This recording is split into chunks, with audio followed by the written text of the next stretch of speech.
오늘 본문부터 사실 시작했어요. 13장부터 시작해서 23장까지는 주제가 이제 이스라엘 주변에 있었던 모든 나라들에 대한 하나님의 메시지, 특별히 심판, 경고와 심판의 메시지들이 전해집니다. 직간접적으로 이스라엘에 맺었던 모든 나라들에 대한 메시지를 전하시는데요. 그러니까 우리가 이 말씀들을 보면 하나님은 처음부터 이스라엘의 하나님만으로 있지 않으셨고요.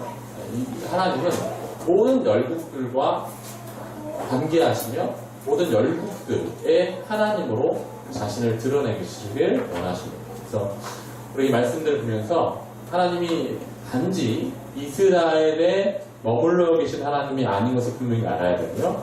하나님은 모든 우주적인 것들의 위에 계신 하나님으로 우리 이 말씀을 함께 봐야 할 것입니다. 그래서 하나님께서 우주적인 하나님으로서 그 열국들, 그 이스라엘 주변에 있는 직간접적으로 연결되어 있는 그 열국들 하나하나를 다 말씀하시면서 하나님께서 경고와 심판의 메시지를 전하십니다. 자, 그러면 하나님께서 그 열국들에게 경고와 심판의 메시지를 전하시면서 하나님이 이 열국들에 대해서 주로 말씀하시고자 하는 바가 무엇인가? 온 우주의 통치자로서 주인으로서 하나님이 말씀하시고자 하는 바가 무엇인가? 우리가 방금 읽었던 본문의 내용입니다. 자, 다시 한번 읽어드리면 24절이 참 중요해요. 만군의 여호와께서 맹세하여 이르시되 내가 생각한 것이 반드시 되며 내가 경영한 것을 반드시 이루리라. 26절에도 이것이 온 세계를 향하여 정한 경영이며 이것이 열방을 향하여 편이라 정하라. 만군의 여호와께서 경영하셨은즉 누가 능히 그것을 폐하며 그의 손을 펴셨은즉 누가 능히 그것을 돌이키랴 라고 온 열방과 열국들에 대해서 하나님께서 무엇을 주장하시냐면 경영권을 주장하십니다. 내가 경영한다. 26절에 보면 아까 다시 26절 보시면 이것이 온 세계를 향한 정한 경영이라고 했잖아요. 이제 이 단어를 경영한다라는 뜻은 어떤 것을 목적 계획으로 정해서 그것을 목적하에 이끌어간다는 뜻을 가지고 있는데요. 하나님이 그렇게 온 세계를 향해서 경영하여 가신다는 것입니다. 이 경영이라는 단어가 히브리 언어로 또 동일하게 쓰여진 본문이 또 하나 있는데요. 23장, 요 열국에 대한 메시지들이 끝나가는 23장에 또 한 번 나오게 됩니다. 우리 23장 9절, 경영의 목적이에요. 23장 9절을 한번 함께 한번 읽어볼까요? 자, 23장 9절. 없습니다. 왜 없을까? 제가 안 떼었습니다. 제가 읽어드릴게요. 23장 9절은. 이 하나님께서 이 온 열국들을 경영하시며 대하시는 주제가 되는데 제가 읽어드리겠습니다. 만군의 여호와께서 그것을 정하신 것이다. 경영이라는 뜻입니다. 그래서 모든 누리던 영화를 욕되게 하시며 세상의 모든 교만하던 자가 멸시를 받게 하려 하십니다. 이게 하나님께서 이 열국들에게 정하신 경영입니다. 뭐라고요? 세상의 모든 교만하던 자가 멸시를 받게 한다. 이 하나님께서 정하신 경영. 저랑 따라서 하겠습니다. 교만하던 자가 멸시를 받게 된다. 이게 하나님께서 이 열국들을 대한 주제로서 열국들을 대하시는 것이죠. 자, 그러면 이제 하나님께서는 열국들이 교만한지를 계속해서 살펴보실 거예요. 아수르든 바벨론이든 이집트든 아람이든 모압이든 암몬이든 그 이스라엘과 지금 직간접적으로 대하며 있는 그 모든 나라들을 계속해서 교만한지를 달아보실 거예요. 교만한지 안 한지. 왜냐하면 하나님께서 나의 경영권을 침범하는 그 나라들이 있는지 없는지를 보시기 위해서 계속해서 달아보실 거예요. 그때 이 나라들을 달아보실 때 그 나라들을 달 때 이 나라가 교만한지 안 교만한지를 다는 기준으로서 누구를 사용하시냐면 바로 이스라엘을 사용하시는 것입니다. 그 모든 열국들과 관계하고 있는 이스라엘을 달아보셔가지고 이 다른 나라들이 교만한 삶을 살고 있는지 교만하지 않은 삶을 살고 있는지 이스라엘이 이스라엘과의 관계를 기준점 삼아서 이 나라들을 판단하고 있는 것이죠. 대표적인 예가 오늘 본문에 나왔던 이 아수르예요. 아수르는 저 동쪽 지역에 하나님께서 이 가나안 지역에 있는 여러 지금 열국들, 교만한 나라들을 혼내시기 위해 하나님께서 지금 들어 사용하시는 중이거든요. 하나님께서 분명한 목적을 가지고 계세요. 이 아수르라는 나라를 저 동쪽부터 이끌어내실 때. 자, 말씀을 보시면 아수르가 사용되어진 목적이 여기 나와 있습니다. 아수르, 우리 이사야서 10장 5절 말씀 보여주시면 보세요. 하나님께서 이렇게 말씀하세요. 아수르 사람은 화 있을진저 그는 내 진노의 막대기요 그 사람의 공동인데 분노다.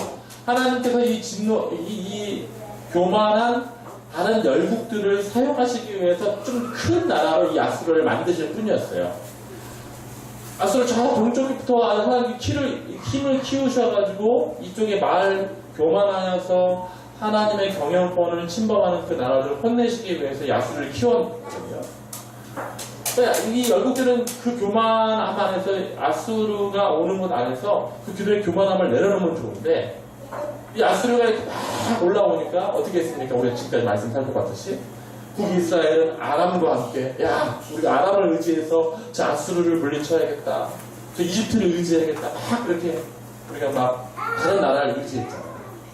그 속에서 남쪽 유다는 아수르에게 아예 그냥 형님 하면서 금도 갖다 주고 아수르에 계신 하나님, 아수르에 계신 그 신, 다곤신 이런 신들이 더 멋있습니다 하고 그쪽에 있는 신전들을 비껴다가 이스라엘의 신전을 똑같이 따라하는 모습들을 보입니다. 어쨌든 하나님께서 이 아수르를 들어 사용하시는 것은 진노의 그 교만한 나라를 치시기 위한 목적이었는데 오히려 다른 나라들은 이 이스라엘을 중심으로 한 나라들은 아수르를 더욱더 의지하는 그런 형편 가운데 가게 되었습니다. 그랬더니 아수르가 자기가 착각을 하는 거예요. 자, 우리 그 다음 말씀 한번 읽어볼게요. 우리 10장 13절 말씀인데요. 한번 다 함께 한번 읽어보겠습니다. 시작. 내 말에 나는 내 손의 힘과 내 지혜로 이 일을 행하여 하니 나는 총명한 자라 열국의 경계자라. 그들의 재물을 약탈하였으며 또 용감한 자처럼 위에 거주한 자들을 낮추었으며 내 손으로 열국의 재물을 얻을 것은 새 보급자를 얻은 같고 온 세계를 얻은 것은 내 벌에 나를 준 같았으나 날개를 치거나 힘을 벌리거나 하나도 없도다 하는도다. 도끼가 어찌 찢는 자에게 스스로 자랑을 했으며 톱이 어찌 켜는 자를 스스로 큰 채하게 하느냐.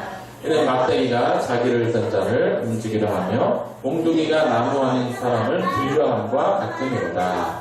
여기 보시면 도끼를 든 자에게 내가 이 모든 것을 했다라고 얘기하는 거예요. 톱이 내가 저기를 더 키고 싶다고 얘기하는 거예요. 하나님이 아수를 사용하셔서 교만한 나라를 치시는 중에 있는데 그 아수르가 마치 이 모든 일을 자기가 한 것처럼 교만에 더 빠져가지고 자기 자신을 자랑하고 오히려 하나님을 이끌어가려고 하는 모습들이 보이고 있는 것이죠. 자, 하나님께서 이 온 열국들을 경영하시는 경영의 주제가 뭐라고요? 교만한 자를 멸시하는 것이 하나님의 경영권의 주제입니다. 근데 아수르가 자기가 좀 힘이 세졌다는 그 논리 안에서 하나님의 경영권을 또 침범하고 있거든요. 아수르에 대해서 하나님이 오늘 말씀에 심판을 행하시는 것이죠. 오늘 그래서 25절에 보면 14장 25절에 이렇게 되어 있습니다. 내가 아수르를 나의 땅에서 파하며 나의 산에서 그것을 짓밟으리니 그때 그의 멍에가 이스라엘에게서 떠나고 그의 짐이 그들의 어깨에서 벗어질 것이다 라고 하나님께서 이 아수르에 대한 심판에 대한 말씀을 하신 것이죠. 그래서 오늘 13장부터 25장까지 23장까지는 이런 모든 열국들 그동안 하나님과 이스라엘과 관계하면서 하나님이 가지고 있는 경영권에 대한 위협을 줬던 모든 열방들에 대한 하나님의 경고와 심판의 메시지.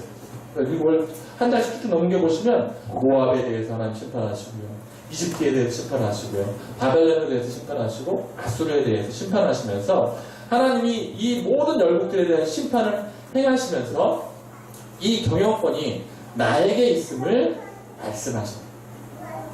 이게 오늘 성경의 주제예요. 자, 여러분 여러분 다 들으셨습니다. 오늘 본문의 내용들을. 자, 그런데 이제 중요한 포인트가 하나 있습니다. 요것만 여러분들 잘 이해하시면 이제 여러분들은 오늘 이사야서의 핵심을 잘 이해하게 되는 것입니다.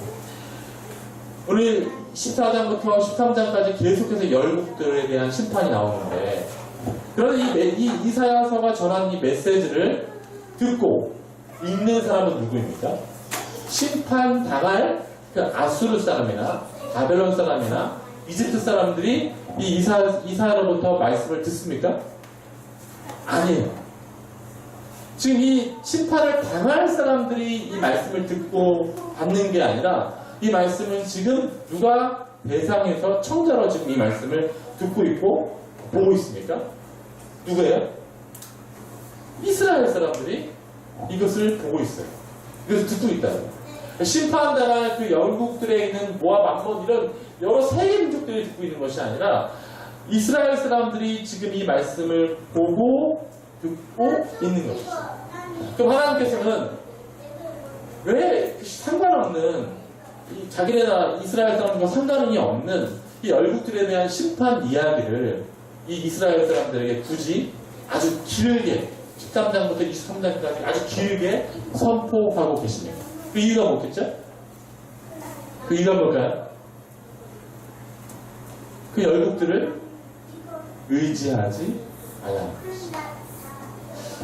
우리 명환이가 앞에 있으니까 제가 명환이 예를 들겠습니다. 명환이가 어느 날 제가 잘 알고 있는 어떤 사람과 점점 가까워지려고 해요.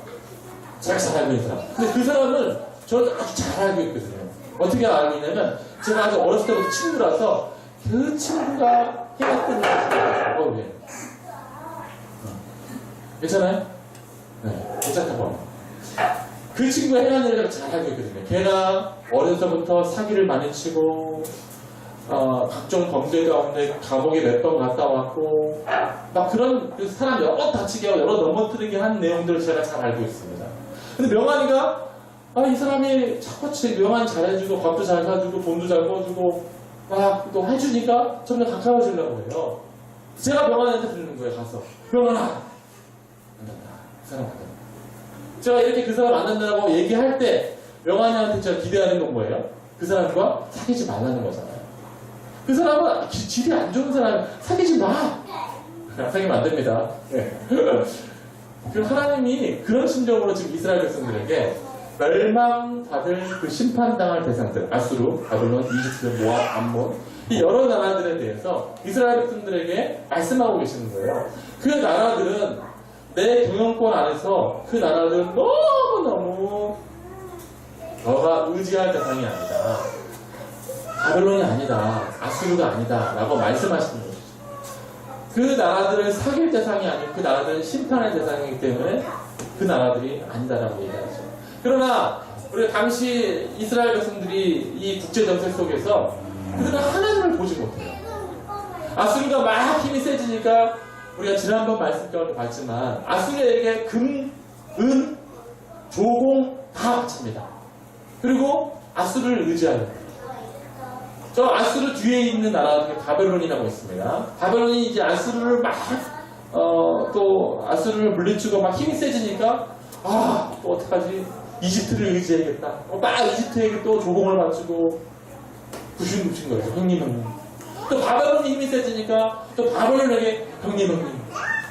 좀만 어디 힘이 센 나라가 있으면 자기네 나라의 안전 때문에 그 안전한 상황 때문에 바벨론을 의지하고 아수르를 의지하고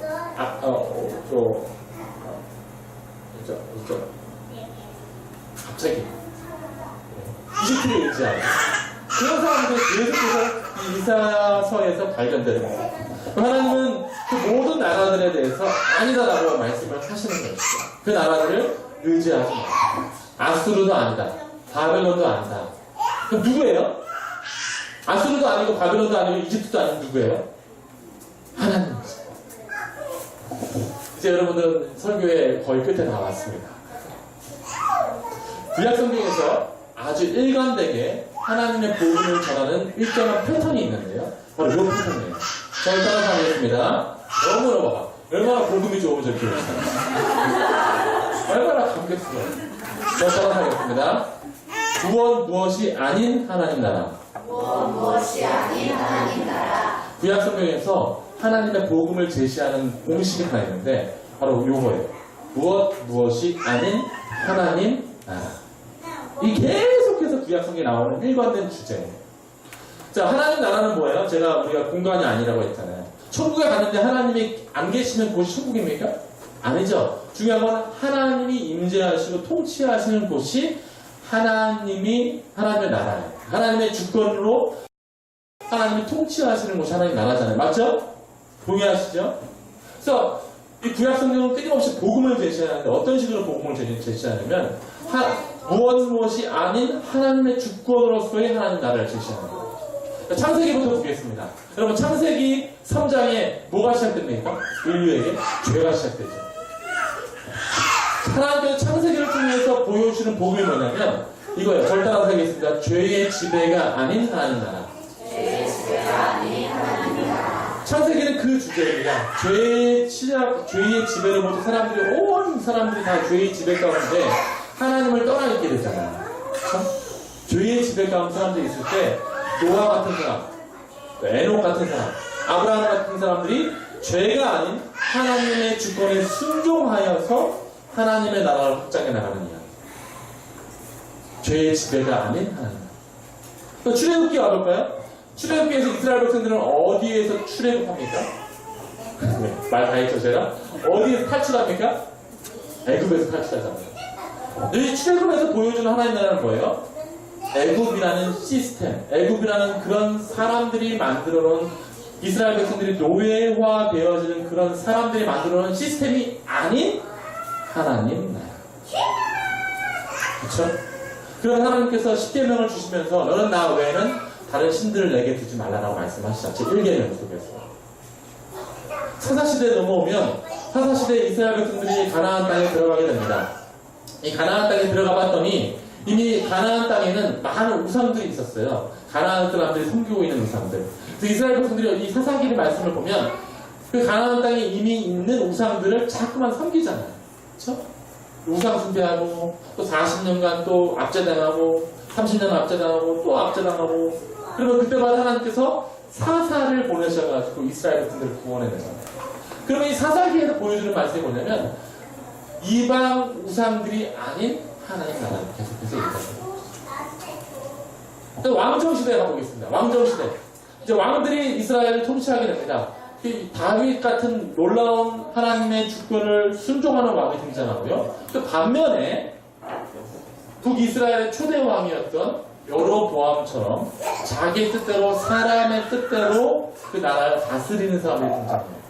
철저하게 하나님의 주권을 따르는 왕의 비교와 그 다음에 자기 자신 마음대로 하는 왕의 모습들을 계속해서 사무엘상하, 역대상하, 열왕기상하 계속해서 보여줘요. 그러면서 이 역대기가 보여주는 왕정시대에 보여주는 하나님 나라가 뭐예요? 사람의 통치가 아닌 하나님의 주권을 따르는 하나님 나라. 계속해서 보여줘요. 그래서 이 제거할 것들을 계속해서 제거한다. 그리고 오늘 이사야서 말씀도 마찬가지입니다. 이 왕정시대에 이 국제정세 속에서 계속해서 이스라엘이 아수르, 바벨론, 이런 이집트를 나라를 의지하니까 하나님께서 선지자를 통해서 보내시면서 말씀하시기를 그 모든 나라가 아니다. 아수르도 아니고 바벨론도 아닌 이집트도 아닌 하나님 나라를 말씀하고 계십니다. 하나님의 주권으로서의 하나님 나라를 말씀하고 계시는 거죠. 사랑하는 성도 여러분, 하나님은 죄의 지배를 창세기 안에서 이미 분명하게 하나님의 복음을 예언하심을 통해서 죄의 권세를 이미 깨뜨리실 것을 약속하셨습니다. 또 출애굽의 구원을 통해서 이집트라는 세상의 시스템을 깨부수시는 하나님의 구원을 보여주셨습니다. 또 우상 숭배하는 그 이스라엘 속에서 사사를 보내셔서 이스라엘 백성을 구원하시는 내용들을 분명히 보여주셨습니다. 또 다윗을 통해서 하나님의 주권을 통치하는 모습이 무엇인지를 분명히 보여주셨죠. 하나님은 계속해서 우리가 하나님만을 버리고 기웃기웃하는 것들을 다 제거하시는 것으로서 이 구약 성경에서 하나님의 복음을 제시하십니다.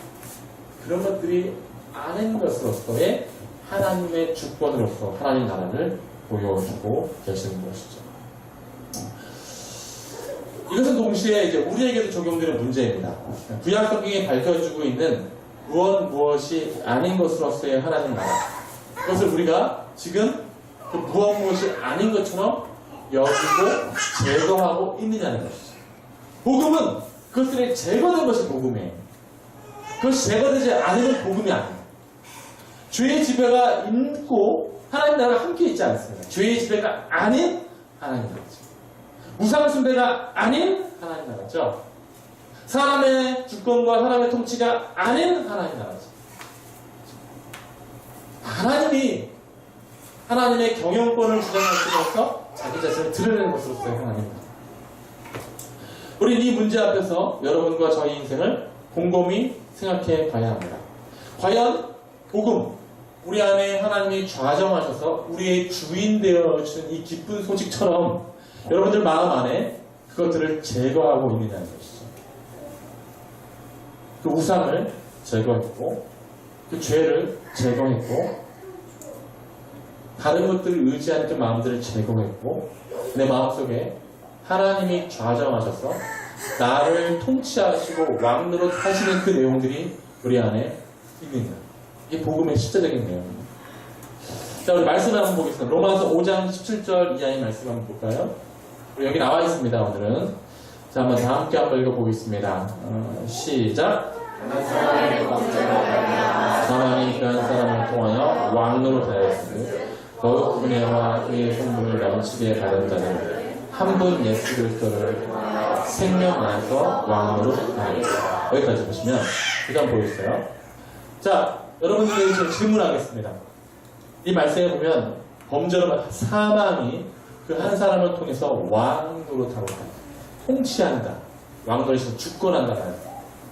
여러분들 안에 구약 성경에서 좀 다 제거되어 있는 이 사망, 죄, 바벨론, 아수르, 우상, 사람의 경영권, 이게 다 죽는 것이거든요. 이게 여러분 안에 왕노릇하고 있습니다. 근데 우리 안에 복음이 이거예요. 한 분 예수 그리스도를 통하여 생명 안에서 우리 주님이 왕노릇하신다. 우리 주님이 주권자로 우리 인생을 다스리시고 통치하신다. 그 다음 말씀 또 보여주십시오. 자, 21절 시작. 은혜도 또한 의로 말미암아 왕노릇하여 그저 예수 그리스도로 말미암아 영생에 이르게 하려 합니다. 은혜도 또한 의로 말미암아 왕노릇한다. 저와 여러분 안에 이 하나님이 통치하시고 계셔서 하나님이 왕노릇하고 계시냐는 것이죠. 이게 우리의 삶의 가장 중요한 문제 아니겠죠? 내 안에 하나님이 주권자로 임하셔서 하나님이 내 인생의 왕이 되어서 내 인생을 핸들링하고 계시는 것. 아니면 하나님은 저 멀리 있고 내가 계속해서 내 인생을 핸들링하며 가는 거예요. 우리는 그분을 주라고 불러야 되거든요. 주님이라 부르고. 복음의 기쁜 소식은 뭐냐면 하나님이 우리의 왕이 되시기 위해 친히 우리 마음 가운데 좌정하시러 오시기로 결정하신 거잖아요. 우리가 그 사실을 마음속에 믿고 받아들일 때 우리 주님이 우리 가운데 좌정하셔서 우리 인생을 다 핸들링해 가시고 왕으로 하신다는 것이잖아요. 이게 복음의 기쁜 소식이라는 것이죠. 여러분들 안에 생명이 여러분을 왕노릇합니까? 아니면 죽음이 왕노릇합니까? 예수 그리스도가 왕노릇합니까? 아니면 사단이 왕노릇합니까? 은혜가 왕노릇합니까? 아니면 이 땅에 사는 어떤 시스템이 왕노릇합니까? 꼼꼼히 생각해봐요. 애굽이 왕노릇하면 애굽이 왕노릇할 때 우리 잘 봤잖아요. 출애굽기에서 계속해서 이스라엘 백성들이 애굽으로 돌아갈래, 애굽으로 돌아갈래. 신약의 예수님은 이 하나님 나라를 이렇게 설명합니다. 마가복음 2장 22절에 보여주시겠어요? 자, 또 한번 다 함께 한번 읽어보겠습니다. 시작.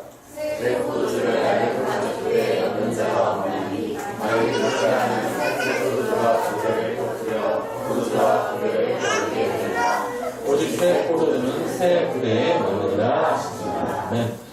우리가 지금까지 가지고 있는 하나님이 아닌 하나님이 제거해 버리셨던 구약 성경에서 그런 것들로 하나님의 이 포도주, 새 포도주, 하나님 나라를 담으려면 담아지지가 않아요. 여러분과 제가 신앙 안에서 더욱더 하나님과의 깊은 관계를 맺지 못하는 이유가, 하나님이 더 크게 왕노릇 하지 못하는 이유가 자꾸만 헛 것으로 이 하나님 나라를 담으려고 하는 거죠. 우리가 이 세상 가운데 살고 있기 때문에 마치 애굽의 시스템 안에서 우리가 하나님 나라를 담는 것 같은 내용 가운데, 하나님 이왕이면 이 땅에서 내가 원하는 것들이 이루어지길 원합니다. 하나님의 경영권은 상관이 없어요. 이게 우리가 복음을 이해하지 못하고 복음 안에서 누리지 못하는 삶이 되지 않는가 싶습니다. 사랑하는 성도 여러분, 이미 하나님은, 이제 이 말씀하고 정리하고 마칠게요. 기독교는요, 우리가 제거해야 하는 그것 때문에 정죄하기 위해서 기독교가 존재하지 않습니다. 예를 들어서 아까 하나님 제거해버리신 거 있잖아요. 죄, 애굽이라는 시스템, 우상, 요것들을 이걸 제거하지 못하는 여러분들에게 책망하시고 여러분들을 심판하시기 위해서 기독교가 존재하는 것이 아니에요. 기독교의 구약 성경에서 보여주는 건 뭐냐면 다 제거했다는 거예요. 내가 죄의 문제에서 제거를 했고, 내가 애굽에서 구원해냈고, 그렇죠? 우상이 아닌 것도 아니고 내가 보여줬고, 아수르나 바벨론이야 우리가 의지해야 될 대상이 이미 심판받아야 되는 대상으로 다 보여주었고, 라는 내용입니다. 그리고 우리 가운데 무엇을 보여주고 계시냐면, 하나님이, 내가 모든 것을 경영권을 가져서 죄 가운데 있었던, 또 애굽이라는 세상의 시스템에 있었던, 또 다른 것, 하나님 아닌 나만을 의지했던 그 모든 것으로부터 내가 너를 구원했다라고 말씀하시는 거죠. 이 하나님이 우리의 이 제거되어지는 것으로부터 우리를 구원해내시고, 우리 안에서 왕으로 타시고, 우리를 하나님 나라로 완전히 상속시키는 그 일을 완성하신다는 그 믿음을 우리 가운데 복음으로 주시게 된 것입니다. 사랑하는 성도 여러분, 오늘 이 구약 성경에서 보여줬던 이 내용들, 일관된 패턴들, 하나님이 이미 제거하셨던 이 내용들을 제거되어진 것으로 믿으시고, 우리 안에 하나님이 왕노릇하는 것으로서의 복음을 인정하시고 그 사실을 받아들이시고 신앙하시기를 주의 이름으로 축원드리겠습니다. 정죄가 아닌 제거하여 주님을 왕으로 모시는 그런 하나님 사람들 다 되어지기를 주의 이름으로 축원드리겠습니다. 잠깐 기도하겠습니다.